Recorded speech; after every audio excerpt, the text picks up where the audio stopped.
pričamo, pošto je komunikacija jako bitna. Ja? Da, imamo se...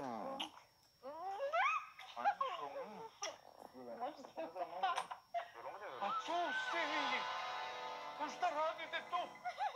U krevetu majke i oca! Napolje! Pa šta radite?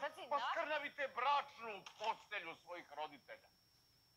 Tog dana, Metod i Eva su se igrali tata i mama. Ali se to mom ocu ni malo nije dopalo. Ne razumem šta je tu loše. I na kraju, od igračke plačke, tata je potpuno poludao.